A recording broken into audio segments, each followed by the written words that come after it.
Mark has had a theory that he's actually been talking about for over a year now, and it keeps showing up. And so we decided, maybe we should actually like do our due diligence and kind of explain what we think is going on. And that theory is that laterals in football are going to become much more than just a last play of the half, last play of the game play. They are going to turn into an entirely different genre of play design and offensive scheming. And so Mark has put together a couple of examples, but Mark, I want to give you the floor as an offensive-minded coach to explain why you think at the NFL level things are going to start trending more and more this way over time. Yeah, so it's been happening it's already happening, right? The change of offensive football to having planned laterals is already happening. We've seen it happen with Travis Kelce in the play that got called back on Sunday, pitching it to Kadarius Toney. Kelce has done that against Detroit in 2019. We've seen him do it in the AFC Championship last year against the Cincinnati Bengals a couple times. One failed, one was close to being successful. We've seen the Lions do it against the Packers on Sunday night last year to help clinch the game, throwing a screen to Amon-Ra, who pitched it to DeAndre Swift to help get closer to the first down. And we saw the Chargers do it. Kellen Moore called it a few weeks ago, a crossing route to Keenan Allen, who caught it and then threw it out to Austin Eckler on 3rd and long to get the first down. We've seen a lot of other coaches do it as well. Those are just kind of the top 5 or 6, that I could remember off the top of my head. And every time I see it happen as an offensive-minded coach, I can't help myself. I just I love it. And it's so hard to defend. And defenses don't practice against that right now. We've seen it obviously end of half, end of game scenarios forever because there's no risk at that point. You need to get points at the end of the game to tie or win. So you have, obviously, if a fumble happens, it doesn't matter. But at the end of the half, we've seen a couple hook and ladders and stuff. Boise State obviously did it against Oklahoma to help win a game in that bowl game way back when. But it's happening. I mean, it's happening on normal scripted down and distances, 2nd down and long, 1st down and 10, 3rd and long. It's happening. It's happening. Some of the best offensive minds, Ben Johnson, Andy Reid, Kellen Moore, they're doing it. And I want to show some of these clips and kind of show you why it's so hard to defend. To get started, we'll see what Travis Kelce himself has to say about it because he's kind of the guy that's been doing it at a much higher clip than everybody else at this point. I'll make sure this volume is up because this is an interesting clip from Pardon My Take where he's talking about it. This was obviously a year ago. He had already pitched the ball a few times at this point, but this is obviously very relevant now. You're like the only player that does this on a consistent basis. You always look for that last-minute lateral before you get tackled. Yeah. You're always – I'm on the record saying that shit's going to change football. Once more players start to do that. There's so many times where I can tell you're thinking about it, and you decide not to at the last minute, but when you pull it off, it usually works. Yeah. I'm like 50-50 right now. For at least I haven't turned the ball over yet doing it. Yeah. So it hasn't completely fucked me. But I just feel like it's the most underused rule in the game. Yep. Yeah, being able to lateral the ball, get it out of your hands so another guy can take off. I mean, shit. Yeah, the way that tackling's coached at the NFL level, it's you swarm to the ball. That means that your guys are going to be open. Yeah, but it's just testing the waters is the hard part because if you don't fucking get it or if it's not a huge gain, like you did it, let's say I lateral it, a guy catches it and gets 2 extra yards. Mm-hmm. So it's why the fuck did you just risk the ball? Yeah, turning the ball over for it. So it's trying to balance that and at the same time making sure that everybody's always ready for the ball. Because you ever get any shit from that, from Coach Reid? Is he like, "Why are you doing this? Don't fucking do it again." It's one of those the first time I did it was the Lions in 2017, which we have that clip. 17 or 18, and I pitched it to LaShawn McCoy, Shady. Yeah, and Shady took off for an extra 20, 25 yards. And I come to the sideline, and Coach Reid just kind of looked at him. I'm kind of staring from a distance, oh shit, is he gonna fucking give me the eye? I know I shouldn't have fucking did that.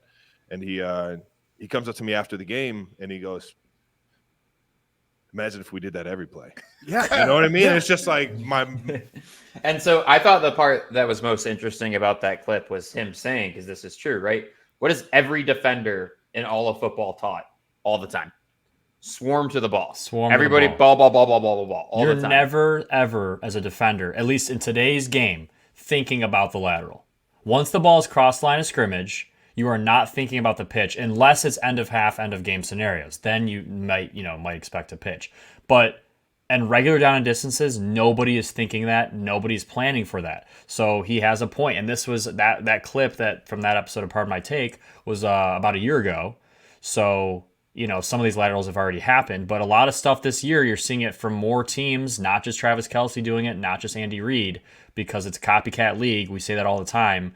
Good coaches, innovative coaches come up with new stuff, but the smartest coaches copycat. They steal stuff from the smart coaches, because if it worked for one coach, it probably works for a different coach and a different sure offense. Enough, right? And we're going to just go through all the different versions of this that we've seen in the past couple years alone. Yeah. So as Mark was saying, Justin Herbert, pitching Allen, it. Austin Eckler. And the cool thing you'll see is all of these laterals, they're different in their own way, right? So this Chargers lateral, it's third and long, right? The situation matters. It's third long near midfield. They understand that the defense will be willing to give up a short completion because it's 3rd and 17. They literally teach defenses, drop everybody back, let them catch it, tackle them short of the sticks, force them to punt, right? Get off the field on 3rd down. So knowing this, Kellen Moore designs a short crossing route for Keenan Allen, who catches it with ease, no one near him, because that's what they knew was going to happen. When that happens is, like John said, everybody start to swarm to him, crashes down, yep. And he flicks it out, planned, to the other rail route over to Austin Eckler, who gashes up the sideline and gets to the sticks. Dude, I'll say it again, too. Very creative. You should not be allowed to lose games in that Chargers uniform. Those things are so sick. I know some people haven't won a game in that uniform. I know. They're like 0-5. It's unreal. They look so sweet. So there's Kellen Moore doing it. This is the most recent one, the one that got called back, the one that will not actually count in the history books. This was the craziest play, John, I've ever seen live, besides maybe the kick 6 in the Iron Bowl. And we're gonna talk about this at length when we get to this game and the recap. But this play, I kid you not, John, I was watching it on my phone. We were parked. I was with my dad in the car. We were picking up my sister. And I turned to him and I said, oh my God, this is the craziest thing I've ever seen. And he goes, well, let me see it. And I was waiting for a replay and they didn't show the replay, so I had to go find it on Twitter. Given the circumstances of this play is what makes it so wild, right? So he catches this ball. They're down 3 at the time. Kelce gets to the 10-yard line, so they're in field goal range to tie the game, and they still have a minute left, so they're probably going to score and win the game 2 plays later, and probably be better off because there'll only be 20 seconds left at that point. Right. But Kelce, being the wild guy that he is and having the freedom because of how great he is, and that's what makes Andy Reid so special, is he allows his guys to make plays like this, giving them freedom to do so. He sees Toney, who's already pouting about getting held and not getting the ball earlier in this play. Like, he thought Mahomes should have thrown it to him, and he thought he should have drew a flag because he gets hit by 2 different Bills players. So he's literally already pouting. And out of nowhere, the ball, he chooses to throw it across the field. I've never seen anything like this in this kind of circumstance. Like, this is not a desperation play. He doesn't need to do this. This is just a heads-up play. Travis Kelce's a former quarterback, and it's one of the best plays I've ever seen a player make in an NFL game. It's absolutely insane, and as Mark said, it won't count in the history books. And my take on it is this is some of the most crybaby shit I've ever seen from the Kansas City Chiefs. Period. And we'll get into that when we get to that game. Yeah. But I want to say too that just because that play doesn't count, don't think that it doesn't inspire offensive change. So sick. Don't think that that's not going to be a part of it. So this is one of the first ones that people can remember Kelce doing.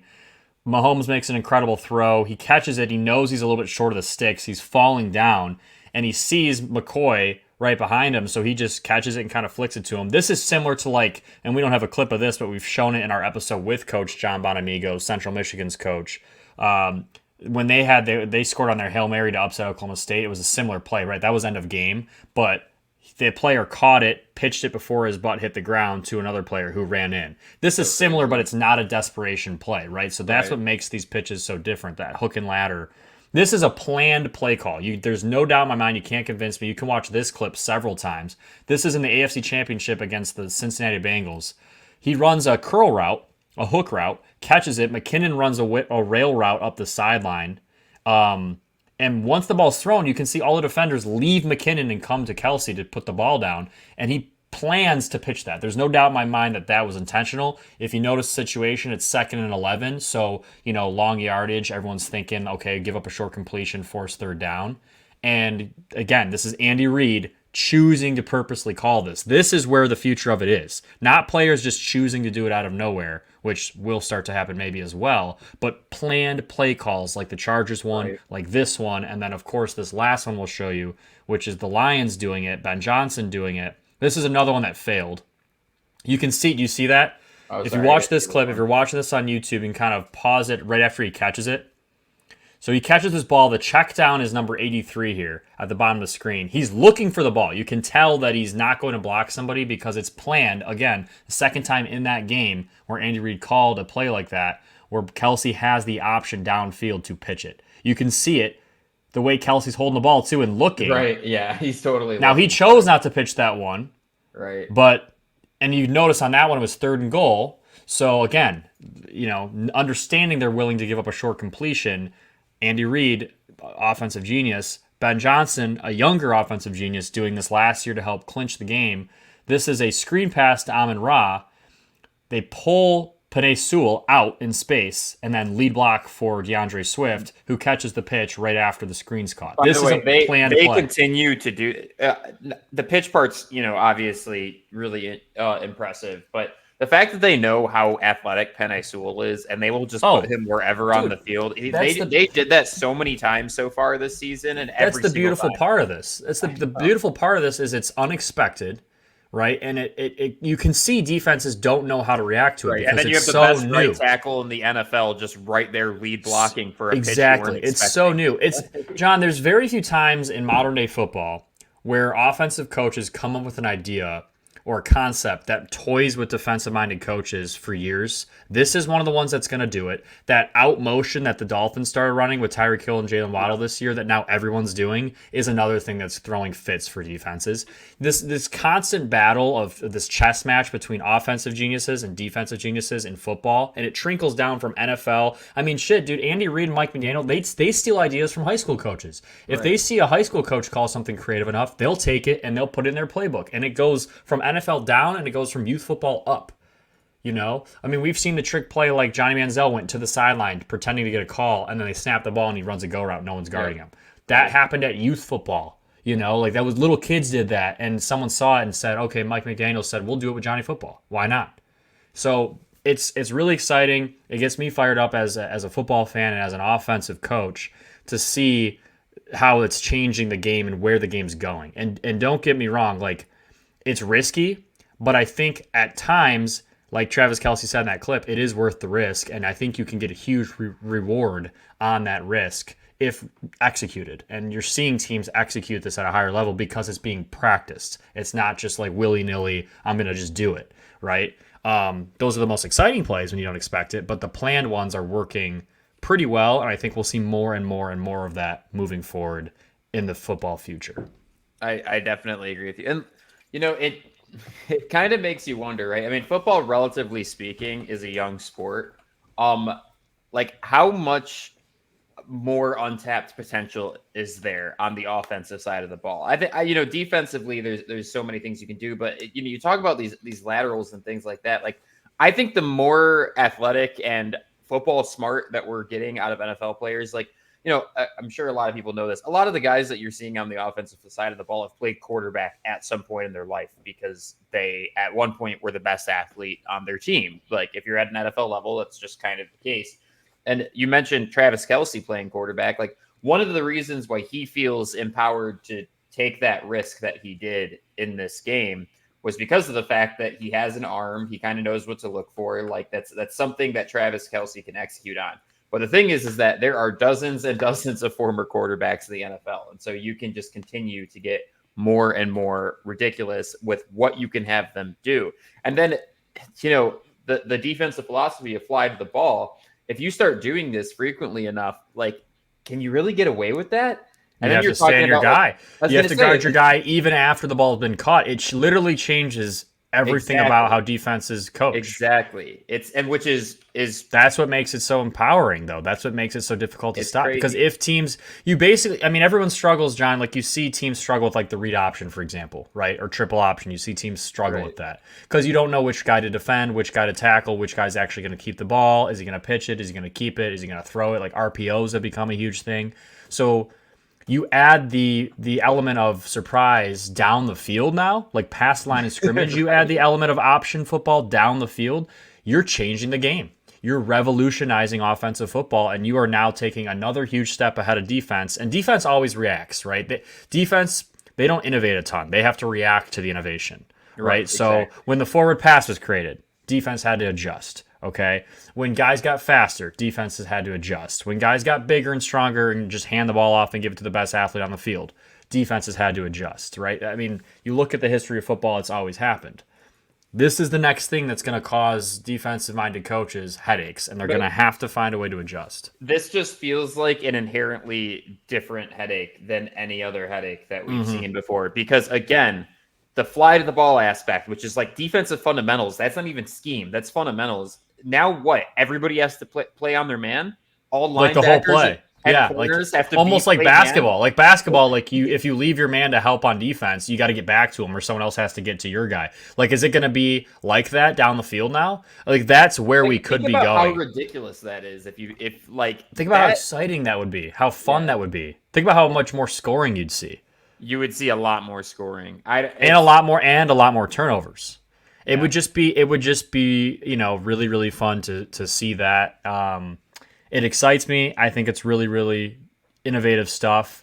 And, the offensive coaches, when they see stuff like that, trust me, we will see another play like Kelce made, and that one will count. Yeah, and Mark, I can't wait. You might be identifying a much larger momentum shift in offensive game planning than you even recognize, right? Because you just pulled up 5 or 6 examples from the past, 4 years, maybe? Yeah. Who knows what the most recent 2 years, but yeah. Right. Who knows what that looks like 3 years from now, right? I mean, there might be. It happens fast. I know. And so I've been telling my dad, listen, my dad's the head coach. I'm one of the assistant offensive coaches for him. I coach high school ball. And I've been trying to convince him to do stuff like this for a couple of years. He won't let me, right? Because of the risk reward thing. But I will continue to fight, and I will continue to show him clips and evidence. When every person on the field is like the most freakish athlete that, growing up, they were the best, right? They were the Parker Picos on every single team that they played on and stuff like that. And, for anybody, it works better. But I mean, honestly, John, it just takes two. It just takes 2 good athletes. Honestly, it just takes one good athlete and a guy who has football IQ that you trust enough with the ball in his hands to make a smart decision and not turn the ball over.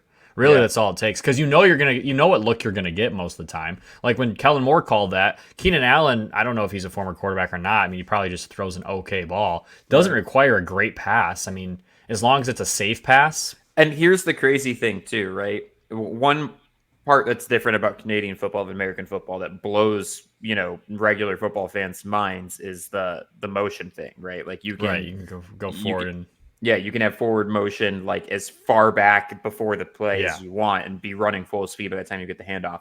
Guess what this opens up people to be able to do is have just kind of what Eckler did in that play. He was running sprint full speed by the time and no one was over there. Yeah. I mean, and again, John, a lot of it doesn't have to be a far pass. Like the DeAndre Swift clip we showed, that was a pitch and that was a pitch and catch and then pitch. Like Amon-Ra caught it and just flicked it right back to him. That doesn't require any athleticism. That's just being savvy, So most receivers in the league could do what Amon-Ra did there. That's not like a specialty thing. So there's different ways to do it. We've seen it, and it's exciting, man. It is exciting, and it's changing football. It's just really fun to see one play change the course of play calling, period. It's going to affect everything moving forward because that play happened, and it doesn't even count. You got me sold on it. That I think it's just the start of this becoming a very common thing that we see. Because why not? Everybody's so freaking athletic. I'm all for it. Yeah, I'm all for it.